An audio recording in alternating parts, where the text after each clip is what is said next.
wanted to use Really sure.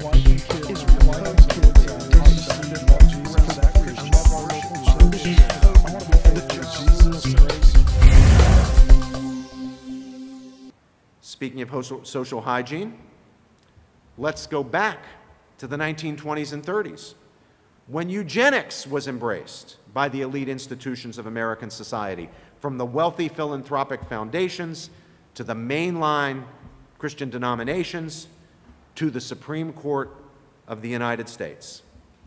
Affluent, sophisticated, so-called right-minded people were all on board with the eugenics program.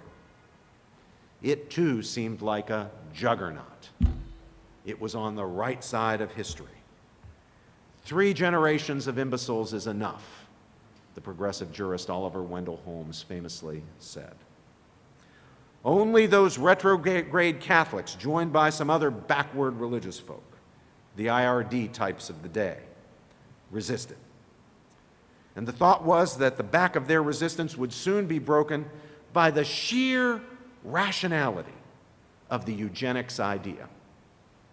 The eugenicists were certain that their adversaries were on the wrong side of history and would simply be blown away by coming events. The full acceptance of eugenics, they believed, was inevitable. But of course, things didn't turn out that way in the case of eugenics either. Now, note that my point here is not to say or imply that redefining marriage is morally just like abortion or eugenics. There are obviously important differences.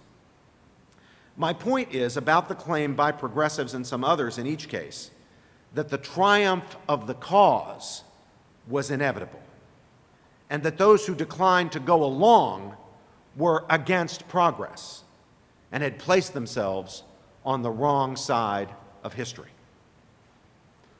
Does that mean the reverse is true? That the conjugal conception of marriage and the understanding of sexual morality and integrity of which it is a part will be restored, will eventually prevail again in our law and in our culture? No. I can't promise you that. There is nothing inevitable in this domain. As the left-wing but anti-Hegelian Brazilian legal theorist Roberto Unger used to preach to us in our courses with him at Harvard Law School, the future will be the fruit of human deliberation, judgment, and choice.